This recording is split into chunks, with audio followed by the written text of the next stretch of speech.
How is it going, everyone? It's K Limited here, and today we are going to be reviewing another game on the Nintendo Switch. We are going to be talking about Sentimental Deathloop on the Nintendo Switch. Now, I was pretty excited to play this game. I had never heard of it before, but when I saw it, I thought it looked pretty interesting, and the idea of it was pretty cool as well.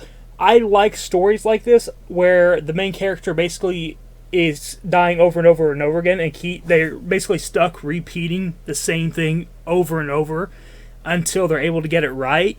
I kind of like those stories. It reminds me of like ReZero, for example. Like that first season of that anime was really good. Second season was terrible, but the first season was really good, and it had that storyline of every time the main character dies, he gets set back into the past, and he has to basically redo all his steps over again in order to survive, and then once he survives, he's able to go to basically the next part of the game, and that's how this works. And I really like the idea of it, but the idea is all that was really good. The execution was not very good, unfortunately. The story and the themes of this game, I guess the genre of this game, would definitely be horror slash kind of like Yuri, Yandere type thing. It's a weird combination of things, and the combination of things actually isn't bad. It's just mainly the gameplay that ends up being the bad part, and some of the plot lines in the later half of the game. Not necessarily the story itself, but some of the ways they try to progress the story are just really ridiculous, and they completely break the suspension of disbelief. So there's some moments that are just crazy. Flat out crazy, that don't make sense, and it'll make you roll your eyes. It honestly made me burst out laughing multiple times, because it was just like, how ridiculous can this get? How unrealistic can this get? You know, I'm not expecting this to be a super realistic game, but I have my limits.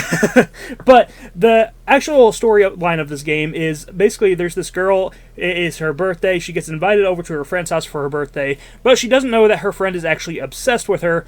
Her friend is basically insane, and is in love with her, but she loves her so much that she's worried about being betrayed by her, so then she basically solves it in her mind that the only way to not be betrayed by her is to kill her.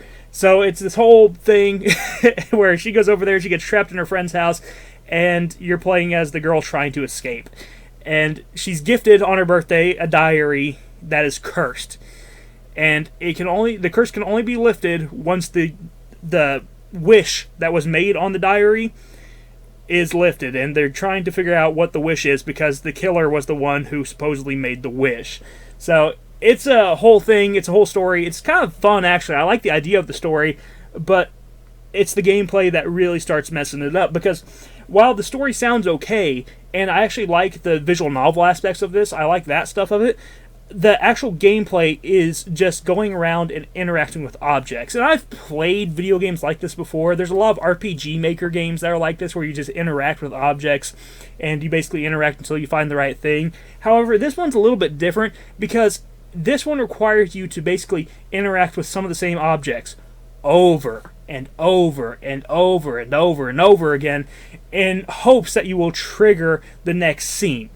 It is a really clunky way of doing it, and honestly, you're not really going to know how to trigger certain scenes unless you are using a guide. And that's where this game really falls off for me, because you guys know, if you've seen my other videos, you know how I feel about video games that require guides. I hate it.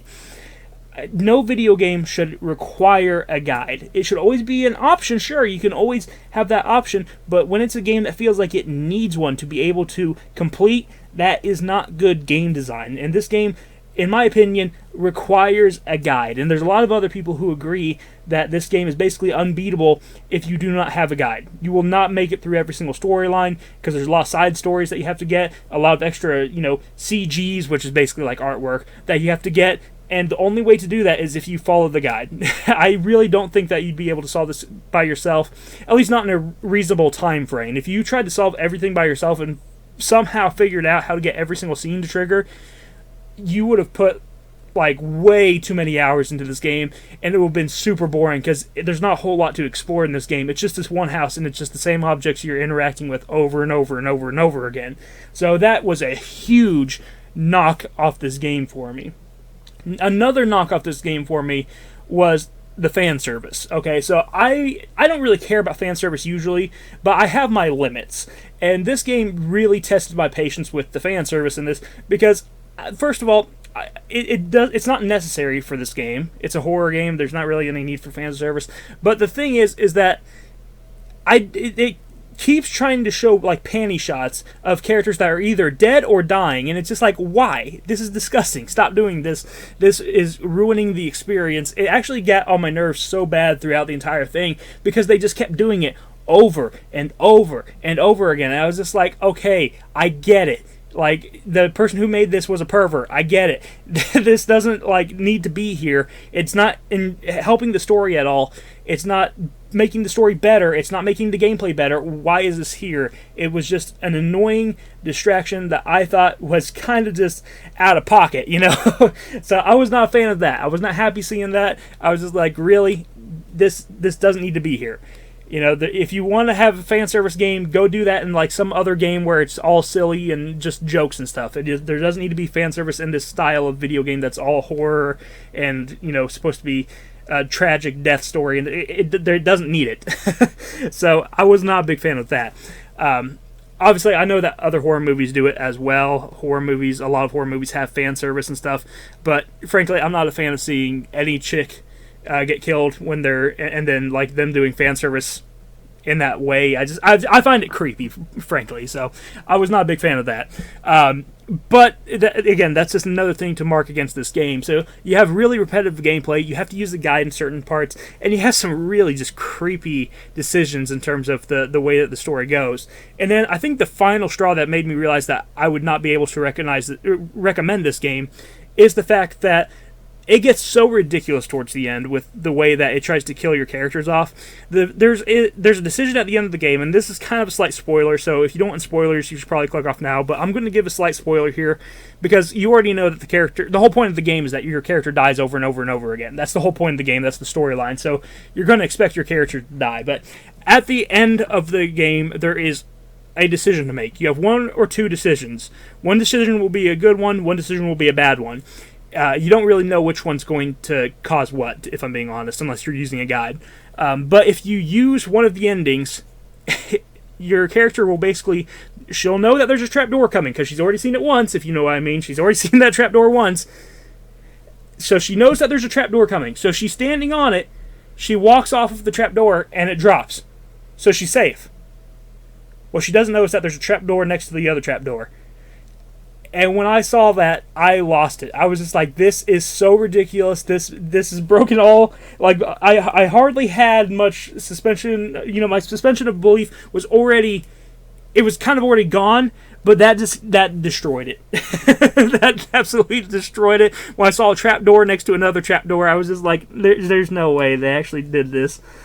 But they did. And that was the final straw for me, where I was just like, there were so many ridiculous other deaths before this point that I haven't even talked about, like random poison spray just being a thing. There's so much stupid stuff that happens that it really does just completely ruin all immersion. So this is not a game I can recommend. Unfortunately, I've had kind of bad luck this year with video games that I can recommend, and you know, this is just another one on the list, unfortunately. So I cannot recommend this game if you really want to see the storyline, because the storyline would be good if it wasn't for all the just weird decisions that they made with the gameplay, with the weird art, with all that stuff. If you want to see the actual good story, watch a YouTuber play it or something, but this game is not worth picking up and playing, if I'm being completely honest. And I did pick this game up on sale, and I still don't think it's worth it, if I'm being 100% honest with you. There's a few other things you can do in this game, other than just click on random things. You can set up traps, and the character can get stuck in them, and you can hide from the killer whenever you do that. So there's some other gameplay things that you can do, but it's just really small stuff. And there's puzzles as well, and the puzzles are, they're fine, but again, you're going to be using a guide most likely anyway, so it kind of ruins the puzzles, because you're going to be using a guide anyway. So I guess you could stop using the guide for whenever you get to a puzzle. I did that for some of them, but at the end of the day, you know, it's still, you're already using the guide, so it kind of takes away the fun of it anyway, so it's just like, who cares if you use it at this point. So there's a lot of just not great stuff with it. There's some crafting in like the last part of the game, the last the last quarter of the game, there's some crafting, but you can just craft basically some more traps and that's it. So not a whole lot going on. This game's not worth it. I don't recommend picking it up. There's a lot better games. Go watch a YouTuber play it. If you're looking for a good horror game, there's plenty of other ones out there. A lot of them do have the creepy tropes in them, especially if they're like anime visual novels. I will say, like, there's a lot that just have that. This one I just feel was like kind of the most in your face about it. Like, it happens in other ones, but it's not nearly as often as this one is. So overall, this ain't my thing. But thank you guys for watching. I hope you enjoyed. If you did, hit the like button, subscribe button down below. I will see you in the next one. You have a wonderful day. Bye bye.